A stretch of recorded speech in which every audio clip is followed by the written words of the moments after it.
Hello दोस्तों, स्वागत है आपका टेकफिंगर्स यूट्यूब चैनल पे। मेरा नाम है अभिषेक। दोस्तों, आज के इस वीडियो में हम जिस वाटर हीटर की बात कर रहे हैं वो है Crompton आर्नो neo 5 star water heater. Guys, इसके बारे में एक खास चीज है, ये है एक स्टोरेज वाटर हीटर। ठीक है। और इसके अंदर 15 लीटर की कैपेसिटी आपको देखने को मिलती है, यानी कि आपको एक टाइम पे आप 15 लीटर पानी को गर्म कर रहे होते हो। ठीक है। और स्टोरेज वाटर हीटर का एक अपना ही अलग यूज होता है और इंस्टेंट वाटर हीटर का एक अपना ही अलग यूज होता है। तो अभी फिलहाल के लिए इस वीडियो में हम बात कर रहे हैं एक स्टोरेज वाटर हीटर की।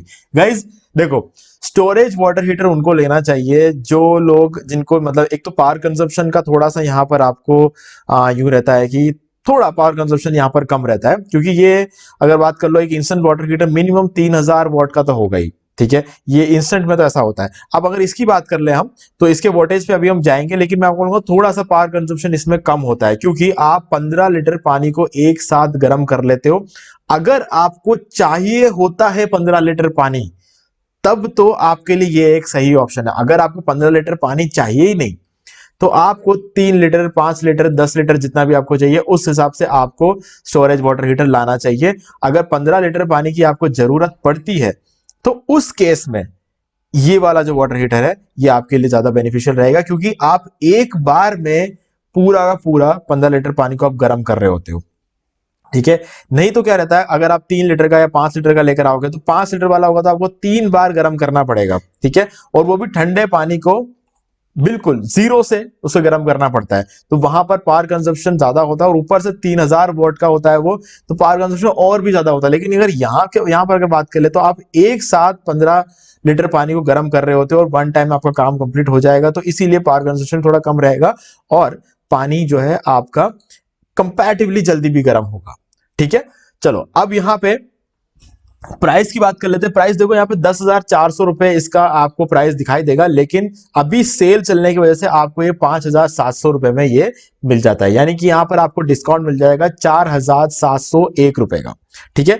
अभी Amazon ग्रेट इंडियन सेल चल रहा है, जिसका फायदा आपको यहाँ पर मिल रहा है। तो मैं कहूंगा कि एक स्टोरेज वाटर हीटर अगर आप खरीदने जा रहे हो, तो ये क्रॉम्पटन का ये वाला जो वाटर हीटर है बहुत ही अच्छा ऑप्शन है। और 15 लीटर का मैं कहूंगा कि मतलब अगर आपकी फैमिली थोड़ी बड़ी है, सफिशिएंट रहेगा आपके लिए 15 लीटर का, तो मेरे हिसाब से ये एक सही चीज है। लेकिन अगर आप अकेले रहते हो कहीं पे हॉस्टल में या फिर अगर कुछ, तो मैं उस केस में आपको बोलूंगा कि आपको इंस्टेंट वाटर हीटर ही लाना चाहिए। ठीक है। तो इस प्राइस रेंज पे एक बहुत ही बढ़िया ऑप्शन है।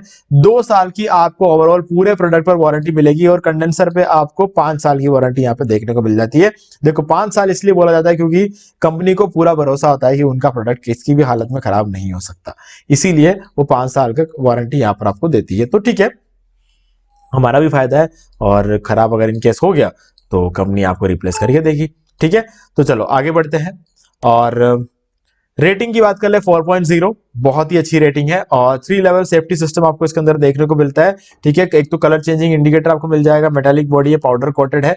आप पाउडर कोटेड होने से होता क्या रहता है, यहाँ पर रस्टिंग के केसेस खत्म हो जाते हैं, क्योंकि देखो या तो ज्यादातर जो भी आपके मतलब स्टोरेज वाटर हीटर हो या फिर इंस्टेंट वाटर हीटर हो, जो हमारा गीजर रहता है, वो नॉर्मली बाहर एबीएस प्लास्टिक बॉडी का होता है। ठीक है, जिससे रस्टिंग का कोई चांस नहीं बनता है। लेकिन प्लास्टिक बॉडी के कंपैरेटिवली मेटल बॉडी ज्यादा अच्छी रहती है, लेकिन मेटल बॉडी में रस्टिंग के चांस रहता है, इसलिए ये पाउडर कोटेड होता है, जिस वजह से इसमें रस्टिंग देखने को नहीं मिलेगा आपको।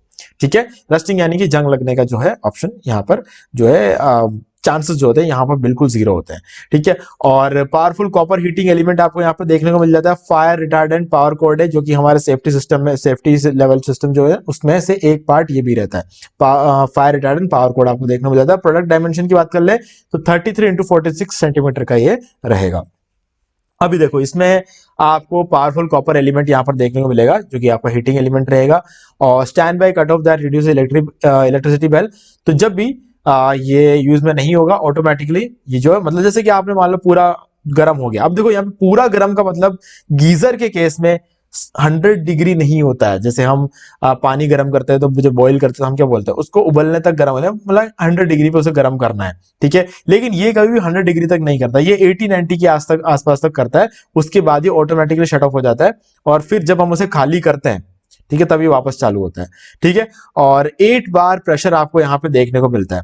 अब देखो, 8 बार प्रेशर का मतलब क्या है, इसका मतलब ये है कि अगर आपका घर किसी बड़े अपार्टमेंट में है जहां पर 25 फ्लोर से ऊपर रह रहे हो आप, तब आपको वहां पर 8 बार प्रेशर का गीजर लगाना होता है। ठीक है, तो उस केस में आपके पास दूसरे ऑप्शन आप जो है उससे कम बार का 6 बार प्रेशर अगर आप लाओगे तो आपका काम नहीं बनेगा, आपको 8 बार प्रेशर वाला गीजर ही लगाना पड़ेगा और ये उनमें से एक है। अब इसका मतलब ये नहीं है कि 25 फ्लोर से आप नीचे रह रहे हो तो आप ये नहीं लगा सकते, है ना, ऐसा बिल्कुल भी नहीं होता है, आप इसको लगा सकते हो। लेकिन 25 जो फ्लोर के अगर आप ऊपर रहते हो तो आपको ये ही लगाना पड़ेगा। ठीक है, तो ये चीज रहती है। और स्मार्ट शील्ड कोरोजन प्रोटेक्शन आपको इसके अंदर देखने को मिलेगा अंदर की तरफ भी। ठीक है, और एडवांस लेवल सेफ्टी जो है मैंने ऑलरेडी आपको यहाँ पे बता दिया। ठीक है, कलर व्हाइट है, वोल्टेज 2000 वॉट्स है। ठीक है, तो जो नॉर्मल इंस्टेंट गीजर जो होते हैं उनका 3000 रहता है, और जो स्टोरेज वाटर हीटर होता है जैसे कि ये एक स्टोरेज वाटर हीटर है तो इस केस में आपको 2000 वॉट्स का यहाँ पे पावर कंजप्शन रहता है। ठीक है, वोल्टेज है 220 वॉट्स और कैपेसिटी रहेगी 15 लीटर, आइटम वेट 7 kg 800 ग्राम, माउंटिंग टाइप बॉल, और मैक्सिमम ऑपरेटिंग प्रेशर रहेगा 8 बार, जिसको मैंने आपको ऑलरेडी समझा दिया है। ये है इसके डायमेंशंस, पहले मैंने आपको सेंटीमीटर में बताया था, यहाँ पर एमएम में दे रखा है। तो 46.2 सेंटीमीटर इसका हाइट रहता है, 33 जो सेंटीमीटर है वो इसका विड्थ रहेगा, और अगर हम यहाँ पे इसकी बात कर ले इसका खास कोई इंपॉर्टेंस रहता नहीं है, ये जो है 31 सेंटीमीटर के आसपास जो है यूं इस तरीके से जो है इसका विड्थ रहता है। चलो वो एक ही बात है। आप चलते, क्योंकि ये कहना का मतलब ये है कि एक तरह से सर्कुलर ही तो है, सर्कुलर तो रेडियस कहीं से भी नापो बराबर ही रहेगा। चलो अब आगे बढ़ते हैं, और इंक्लूड कंपोनेंट्स 1 यूनिट आपको यहाँ पर जो है इलेक्ट्रिक वाटर हीटर मिलेगा, यूजर मैनुअल और वारंटी कार्ड वगैरह आपको इसके साथ में मिल जाता है। स्पेशल फीचर है auto restart, fast heating and rust proof. देखो ऑटो रिस्टार्ट का मतलब ये होता है कि आप जब आपने मान लो कि एक बार इसके पूरे पानी को गर्म कर देगा, फिर थोड़ी देर मान लो कि आप उसमें से पानी नहीं निकालते हो, ठीक है, आप नल नहीं खोलते हो, तो उस केस में क्या पानी धीरे धीरे ठंडा होना शुरू होगा। अब जैसे ही ठंडा होना शुरू होगा, टेम्परेचर जैसे ही उसका थोड़ा गिरेगा, तो उस टाइम पे ये वापस गर्म करना शुरू कर देगा उसको। या फिर दूसरा केस ये तरह कि आप नल मान लो कि आपने खोल दिया, तो इसमें जो ऊपर से टंकी से आ रहा जो दूसरा ठंडा पानी है वो इसमें भरता रहेगा, ये कभी खाली नहीं रहता है, ये हमेशा भरा ही रहेगा। ठीक है, आप इसमें से पानी निकालोगे तो ऑटोमेटिकली ठंडा पानी इसमें आपके ऊपर जो टंकी लगी है टंकी से इसमें आता रहेगा, तो उस केस में भी ये वापस अब हीट करना शुरू कर देगा। ठीक है, आपको बंद करना है तो आप स्विच ऑफ कर सकते हो, ठीक है, नहीं तो ये गर्म करता रहेगा। ओके, चलो अब आगे बढ़ते हैं। High grade stainless steel tank आपको यहाँ पे देखने को मिल जाता है, और मटेरियल मेटल है। ठीक है, अब suitable for high rise buildings and pressure pump application, और इसके अलावा स्टार रेटिंग 5 स्टार मिलेगा। मैग्नीशियम एनोड इसमें लगा हुआ है। देखो अब एनोड रोड होना बहुत जरूरी होता है किसी भी गीजर में। ठीक है, तो यहां पर इस गीजर में आपको मैग्नीशियम एनोड रोड देखने को मिलता है, जो कि मैं कहूंगा कि एक one of the top level का एनोड ये रहता है। देखो अगर बात कर ले, हमारे पास 3 तरह के एनोड रोड होते हैं। एक तो होता है एल्यूमिनियम का, जिसको हम सबसे लो ग्रेड बोलते हैं। ठीक है, दूसरा है मैग्नीशियम एनोड, जो कि बहुत अच्छा होता है, और उससे भी थोड़ा और बेटर होता है एलॉय का एनोड। ठीक है, एलॉय एनोड सबसे बढ़िया ऑप्शन होता है। लेकिन गाइज अगर हम बात कर ले, ज्यादातर जो गीजर्स होते हैं उसके अंदर आपको हमेशा मैग्नीशियम एनोड ही देखने को मिलता है। मुश्किल से कुछ 1-2 गीजर ऐसे होते हैं जिसके अंदर एलॉय एनोड होता है। और क्योंकि देखो अब एलॉय एनोड लगाने की वजह से क्या है कि उसकी थोड़ी प्राइसिंग और बढ़ जाती है, तो गीजर के प्राइसिंग को हमेशा कम रखने के लिए, क्योंकि देखो पावर कंजप्शन तो होता ही है, तो अगर गीजर भी महंगा हुआ तो गाइज यूं हो जाएगा कि फिर गीजर तो बिकेंगे ही नहीं। अगर पावर कंजप्शन होना ही चाहिए तो फिर तो सब जने इमर्शन रोड ही लेके आ जाएंगे, है ना, जो कि 400-500 रुपए मिल जाएगा। फिर 7-8 हजार रुपए, 5,000, 4,000, 2,000 रुपए के गीजर फिर कौन लाएगा। तो इसीलिए गीजर की प्राइसिंग को कम रखना पड़ता है, तो उसके लिए जो है या तो एल्यूमिनियम एनोड लगाते हैं और मैग्नीशियम एनोड लगाते हैं। अब एल्यूमिनियम एनोड जो है अगर वो होगा तो थोड़ा और सस्ता रहेगा गीजर, लेकिन एल्यूमिनियम एनोड में बोलूंगा कि आज के डेट में एल्यूमिनियम को जितना दूर रखो अपने आप से उतना ही बढ़िया है। ठीक है, अब मैग्नीशियम एनोड करता क्या है, एनोड की जरूरत क्या है। देखो यहाँ पे एनोड करता यह है कि आपका जो गीजर है, गीजर के अंदर की तरफ जो टैंक है, ठीक है, टैंक में रस्टिंग तो होना ही है ना, किसी तरह का कोरोजन होगा, रस्टिंग होगा। ठीक है, तो अब होगा क्या कि ये क्यों होता है, ये इसलिए होता है कि हम उस पानी को गर्म करते हैं। अगर आपने कभी इमर्शन रोड यूज किया तो आपने देखा होगा कि वो पूरा नमक से जम जाता है। ठीक है, वो क्यों होता है, क्योंकि वो पर्टिकुलर जगह हीट हो रही है, जो हीटिंग एलिमेंट है वो हीट हो रहा है, हीट होने के साथ साथ उसके ऊपर जो है कोरोजन के भी चांसेस बहुत बढ़ जाते हैं। तो अब ऐसे में अगर मान लो कि ये कोरोड हो गया, आराम से हमारा जो इमर्शन रोड होता है ये 1 महीने या 2 महीने के अंदर अंदर उसके ऊपर पूरा व्हाइट एक परत जम जाती है नमक की, ठीक है। वो एक तरह से करोड़ होता है, ठीक है। अगर लोहा होता तो पूरा जंग लग जाता उसमें।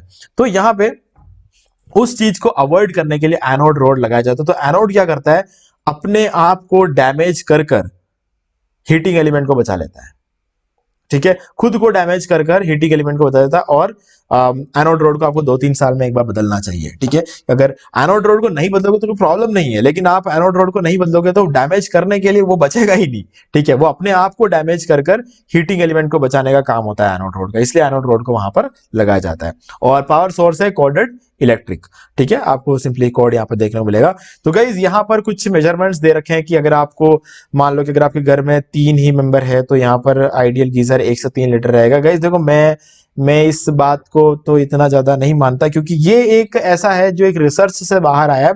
लेकिन अगर मैं बात करूं तो मैं 3 मेंबर के केस में कम से कम 10 लीटर का स्टोरेज वाटर हीटर लेकर आऊंगा, ठीक है। मैं कभी भी 3 लीटर का इंस्टेंट वाटर हीटर यानी कि इंस्टेंट गीजर लेकर नहीं आऊंगा। 6 मेंबर के केस में 1 से 5 लीटर वाला भी लेकर नहीं आऊंगा, ठीक है। 4 मेंबर के केस में 6 लीटर का लेकर नहीं आऊंगा। और यहां पर अगर हम बात कर ले बकेट में लेकर डायरेक्टली अगर हम नहाते तो उस केस में मैं कहूंगा कि 3 मेंबर के केस में 10 से 15 लीटर, क्योंकि हमारे घर का जिस तरीके का माहौल है उस हिसाब से मेरे को लगता है कि 10 से 15 लीटर का जो है स्टोरेज वाटर हीटर हमारे लिए एकदम परफेक्ट रहेगा, है ना। तो वो एक चीज। अगर हाँ किचन में अगर आप हाथ धोने के लिए बर्तन धोने के लिए वगैरह यूज करते हो तो उस केस में हाँ डेफिनेटली अगर हम 3 लीटर का एक इंस्टेंट वाटर हीटर ले आए 1-2 हजार रुपए का तो वो ठीक है, वो एक बेटर ऑप्शन रहेगा। लेकिन इंस्टेंट वाटर हीटर मैं ज्यादातर मैं जो है प्रीफर नहीं करता। मैं कहता कि यार 10-15 लीटर पानी अगर एक साथ गर्म हो जाए तो वो ज्यादा फायदा पहुंचाता है, ठीक है। तो गाइज इसके ऊपर टोटली डिपेंड नहीं होना। मैं कहूंगा कि अगर आप अकेले हो तब तो उस केस में 1 लीटर का 3 लीटर का या 5 लीटर का इंस्टेंट वाटर हीटर ले आओ। अगर आप 2 जने भी हो घर पे 2 जने भी हो घर पे तो उस केस में मैं कहूंगा कि मिनिमम 10 लीटर का आपको स्टोरेज वाटर हीटर लेकर आना चाहिए, ठीक है गाइस। तो मुझे उम्मीद है कि आपको सारी चीजें क्लियर हो गई होंगी। इसका जो बेस्ट परचेस लिंक है मैं आपको इस वीडियो के डिस्क्रिप्शन में प्रोवाइड करा दूंगा, तो आप डायरेक्टली जाके वहां से उसको परचेस कर सकते हैं। अगर आप कोई और कंपेयर करना चाहते हो तो कंपेयर भी कर सकते हैं, जो आपको अच्छा लगे लास्ट में आप उसे फाइनल करके परचेस कर सकते हो, ठीक है गाइस। तो कुछ भी अगर आपका डाउट है तो आप कमेंट करके पूछ सकते हो। और अगर आपको वीडियो अच्छा लगे तो वीडियो लाइक जरूर कर दे और चैनल को सब्सक्राइब करके बेल आइकन जरूर प्रेस कर ले, क्योंकि इसी से हमारे आगे आने वाली वीडियोस की नोटिफिकेशन आपको आगे भी मिलते रहेंगे। तो दोस्तों आज की वीडियो में सिर्फ इतना ही। देखने के लिए आपका बहुत बहुत धन्यवाद।